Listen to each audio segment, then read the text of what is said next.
There are moments in the life of a nation when the political theater shifts so abruptly, so dramatically, that the very foundation of public expectation trembles beneath it. The Gambia's statement on Friday announcing that it has been hosting Tchiroma, Cameroon's opposition leader, and the man, widely or nearly all Cameroonians believe won the October 12th presidential election, marks one of those defining moments. It is a disclosure wrapped in ambiguity, deep in diplomacy, and served with more questions than answers. And yet, the implications are too consequential for Cameroonians to overlook or to understate.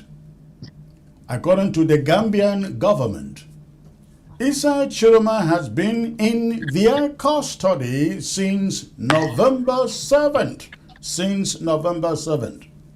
Yes, since November 7th.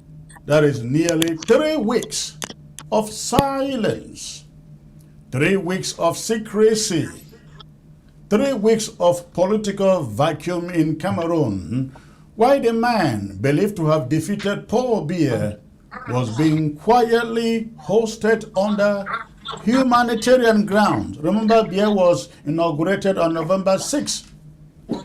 The Gambia argues that this hosting is meant to ensure his safety while efforts continue towards a peaceful diplomatic resolution to Cameroon's post-election tensions. End of quote there. But the first and most obvious question that leaps from the shadows is, why now? Why did the Gambia wait this long to make such a monumental announcement?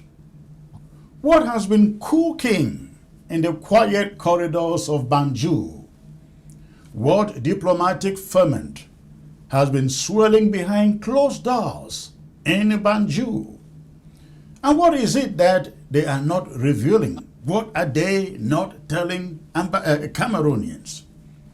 To understand the gravity of this, the Gambian announcement, let us revisit the very history of the Gambia's own political transition, the circumstances under which Adama Barrow became president of the Gambia.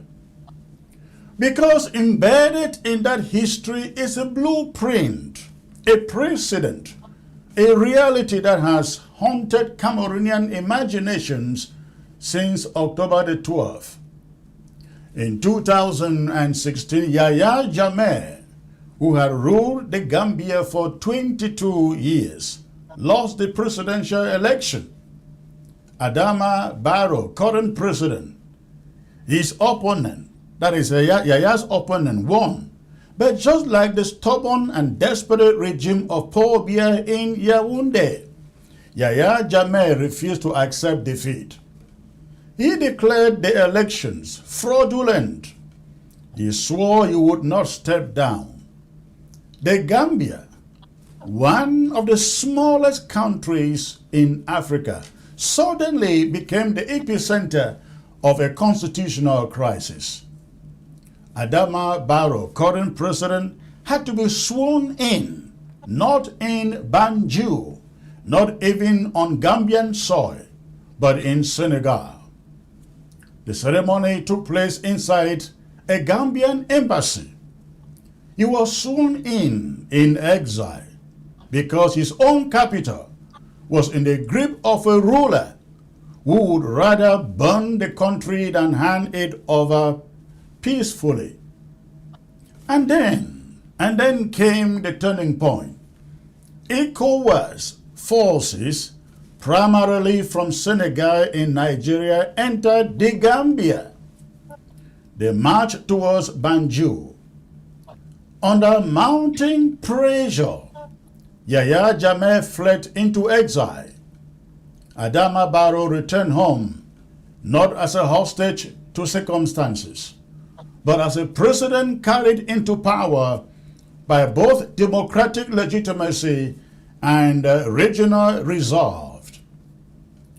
It is precisely this memory that has fueled Cameroonian desires these past weeks.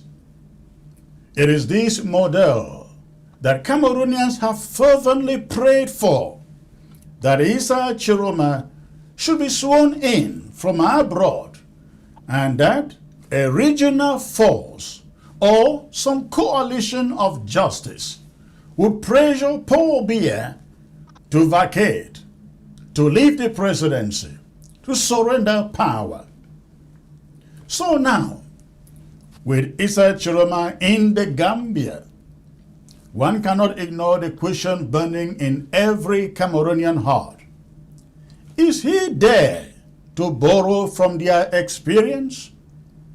Is the Gambian positioning itself to reenact the very scenario that freed them from Yahya Jammeh?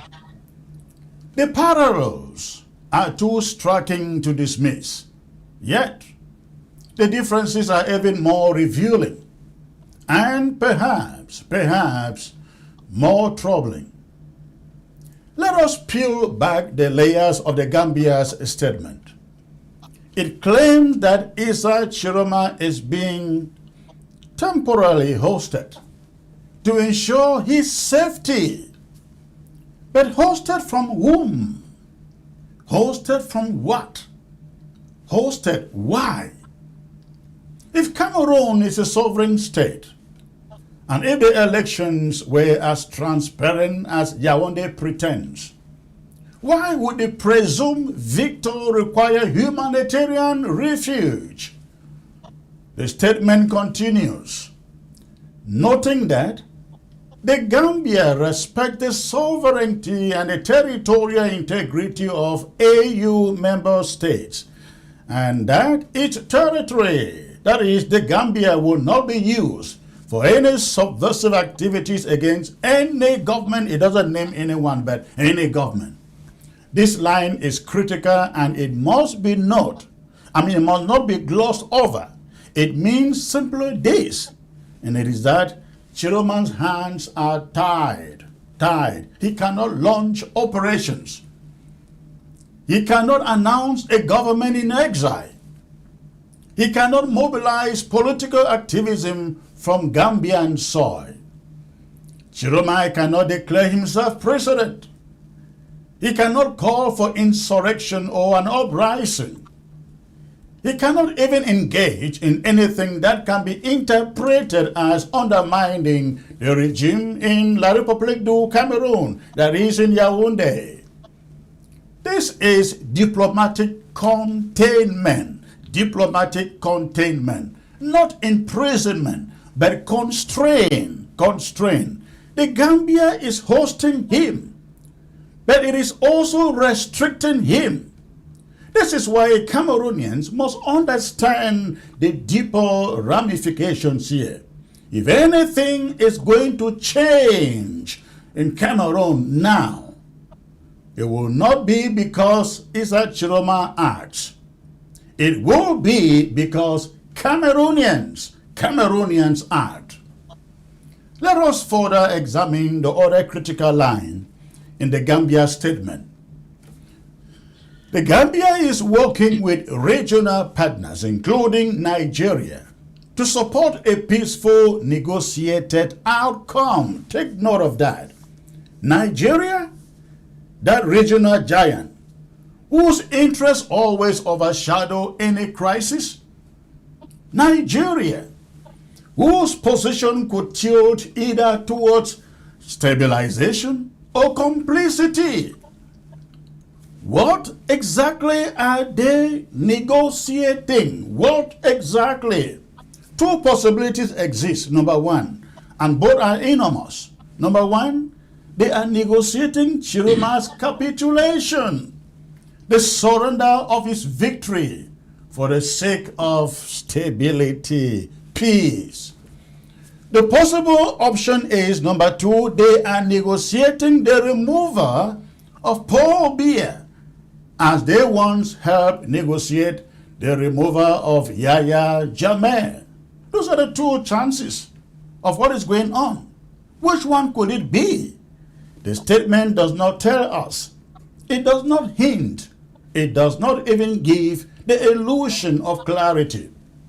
The ambiguity is the danger. The ambiguity is the intrigue. The ambiguity is a puzzle we cannot yet solve.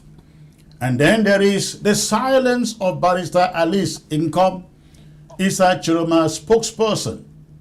Her official statement simply confirms the Gambia's narrative, but adds nothing, no insight, no elaboration, no direction, no strategy. Her silence deepens the mystery.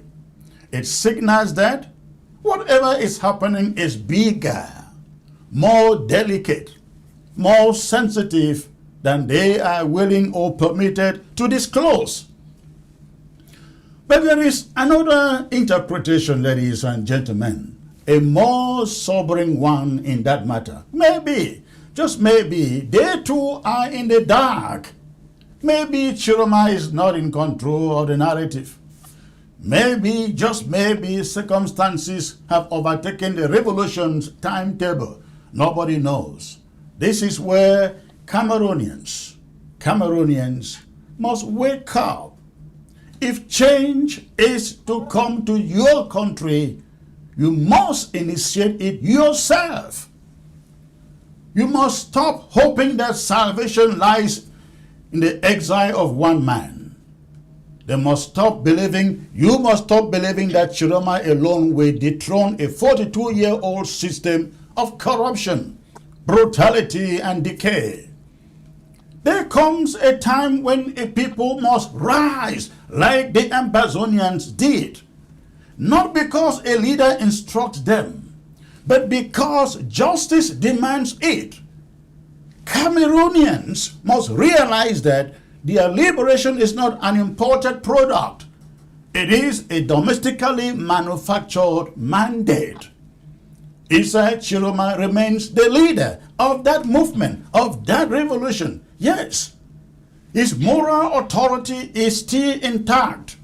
His legitimacy is uncontested. His victory is believed by millions. But he is not currently positioned to deliver the final blow. His false refuge, call it exile if you must, is symbolic, inspirational, even strategic. But it is also limiting. It shackles him diplomatically. It restricts his voice. It confines his action. Meanwhile, Cameroon is burning. The regime is frightened. The military is restless and divided. The population is anxious. The international community watches. And now, the Gambia has added a new layer of geopolitical complexity to an already volatile landscape. So what are Cameroonians left with? What are you left with? A moment of truth. A moment when you must decide whether you will sit idly and wait for a solution negotiated in foreign capitals, or whether you will seize this historic moment and chart your own path. What are you going to choose? Because here is the undeniable reality, ladies and gentlemen. If Biya is to be removed, dethroned, Cameroonians must remove him. If the stolen election is to be reclaimed, Cameroonians, you watching, listening to the sound of my voice, must reclaim it. If the revolution is to have life, Cameroonians must breathe life into it. Tchiroma's temporary silence should not discourage anyone out there. His presence in the Gambia should not be misinterpreted as defeat. On the contrary, it shows that the regime fears him, that regional actors recognize him, and that the international system acknowledges the crisis in La République du Cameroon. But it also shows that the burden of action now rests squarely on the shoulders of the Cameroonian people. The party may produce statements and communiques, but revolutions are produced by human courage. Revolutions are produced by human courage. This development is a signal, not of weakness, but of responsibility. A call for Cameroonian citizens to rise, to act, and to reclaim agency. The war will not free Cameroon. The region will not free Cameroon. Only Cameroonians will free Cameroon. The Gambia's message may be diplomatic, but the implications are revolutionary. And that is it, ladies and gentlemen.